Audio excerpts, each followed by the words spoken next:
நம்ம ஏழ்ற அரவிந்த் அரசியல் அலப்புறையோட தயாராக இருக்காருங்க பார்த்திபன், பார்த்துடலாமா? நிச்சயமா இதுலேயும் ஓபிஎஸ் தான்.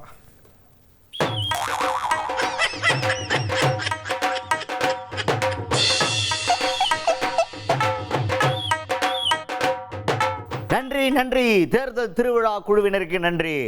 இனி உண்மையிலே நம்ம ப்ரோக்ராமுக்கு தேர்தல் திருவிழான்னு பேர் வச்சதுக்கு ஏற்ற மாதிரி திருவிழாவாக இருக்குது. தேர்தலை ஒட்டி திமுகவில் ஒரு மாபெரும் திருப்பம். திமுகவில் மாபெரும் திருப்பம் சொல்ல முடியாது, ஓ பன்னீர்செல்வம் அவர்களுடைய வாழ்க்கையில் மாபெரும் திருப்பம் அப்படின்னு சொல்லலாம். எல்லாரும் ஓ பன்னீர்செல்வம் அவர்கள் என்ன செய்ய போகிறாரு, பாஜகவினார் ஒதுக்கப்பட்டார், அதிமுக பக்கமே தலை வச்சு படுக்கக்கூடாதுன்ட்டாங்க, எங்கே போகிறாரு, என்ன பண்ண போகிறாரு அப்படி கேட்டுட்டு இருந்தப்ப இந்தா வந்துட்டு திமுகவுக்கு அப்படின்ற மாதிரி போய் திமுகவில் அடைக்கலம் அடைந்து விட்டார் ஓ பன்னீர்செல்வம் அவர்கள்.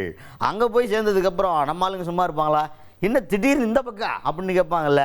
அது அவர் என்ன சொல்கிறாருன்னா, திராவிட கழகத்தை காப்பாற்றுவதற்காக அண்ணாவுக்கு அடுத்து கலைஞருக்கு எடுத்து ஸ்டாலின் அவர்கள் தான் முழுமூச்சாக செயல்பட்டுக்கிட்டு இருக்கிறார். அப்போ நம்ம தமிழ்நாடு பாதுகாக்கணும்னா திராவிட கழகம் வேணும், திராவிட கழகம் வேணும்னா ஸ்டாலின் அவர்கள் வேணும். அதனால் அவருடைய தலைமையில் இதை பாதுகாக்கிறதுக்காக முழுமூச்சோடு செயல்படுறதுக்கு நானும் தன்னை இழைச்சிட்டேன் அப்படின்ற மாதிரி ஒரு கருத்தை சொல்லி ஓ பன்னீர்செல்வம் அவர்கள் திமுகவோடு ஒன்றிணைந்திருக்கிறார். திராவிட இயக்கத்தின் நூற்றாண்டில் அதை அழிப்பதற்கான பல முயற்சிகள் எந்த சூழலில் எப்படி ஏற்பட்டாலும் அதை தடுத்து நிறுத்தி திராவிட இயக்கத்தை கட்டி காப்பதில்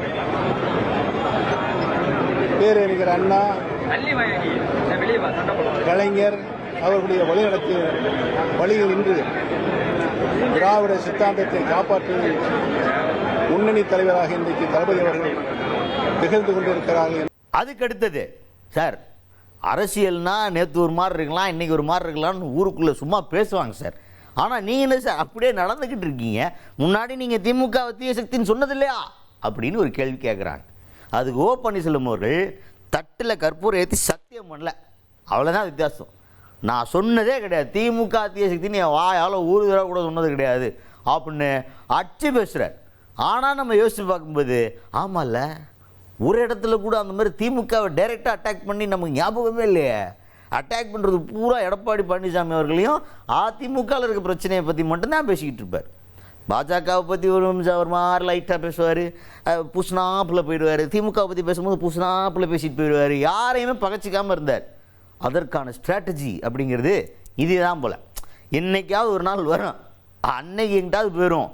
அதனால் இவங்க யாரையுமே நம்ம பகச்சிக்க வேணாம், நம்மளோட எதிரி யார் அவங்கள பற்றி மட்டும் பேசுவோம் அப்படின்ற மாதிரி தொடர்ந்து அதிமுகவில் இருக்க பிரச்சனையை மட்டும்தான் பேசியிருக்காரு தவிர திமுக ஒரு தீய சக்தி, திமுக உருப்படியே உருப்படாது அப்படின்ற மாதிரி எந்த இடத்துலையுமே பேசுனது கிடையாது அப்படின்னு அவர் சொல்கிறாரு.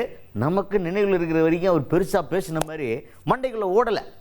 பேசியிருக்கலாம் 300 காலத்திலே அன்னைக்கு சொன்னாங்களே அப்படின்ற மாதிரி ஏதாவது ஒரு வீடியோ வைரல் ஆகிறதுக்கு வாய்ப்பு இருக்குது.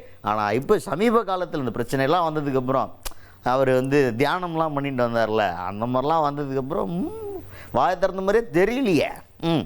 இல்லை திமுக நான் என்றைக்குமே அதுக்கடுத்து தான் செய்தியாளர்கள் என்ன கேட்டாங்க அப்படின்னு பார்த்தீங்கன்னா, சார் நான் என்னுடைய சுய முடிவாளரை எடுத்து தான் நான் சேர்ந்துருக்கேன், எந்த ஒரு அழுத்தமும் கிடையாது அப்படின்ற மாதிரிலாம் நீங்கள் பேசினாலும் முகத்தில் ஒரு மலர்ச்சி இல்லையே, ஒரு சிரிப்பு இல்லையே அப்படின்ற மாதிரி கேட்டால் அதுக்கு அவர் என்ன தெரியுமா சொன்னார், அதுதான் ரொம்ப நிதானமாக தான் இது முடிவு பண்ணியிருக்காருன்றது இந்த பதில் இருந்தால் நமக்கு தெரியுது. சும்மா சிரிச்சுக்கிட்டே இருந்தால் பைத்தியம்னு சொல்லுவாங்க. நான் பைத்தியம் இல்லை, நான் ரொம்ப தெளிவாக இருக்கேன் அப்படின்னு ஒரு பதிலை சொன்னார். இப்போ தெரியுது அவர் எவ்வளோ தெளிவாக இருக்காருன்னு. அதனால் அவரை நம்ம ஏதாவது கேள்வி கேட்டு கார்னர் பண்ணணும்னு நினச்சோம்னா நம்ம என்ன ஆயிரும், கிருகிருன்னு ஆயிரும். அந்த அளவுக்கு அவர் தெளிவாக இருக்கார். இது மட்டும் நல்லா தெரியுது அவருடைய பதில் இருந்து.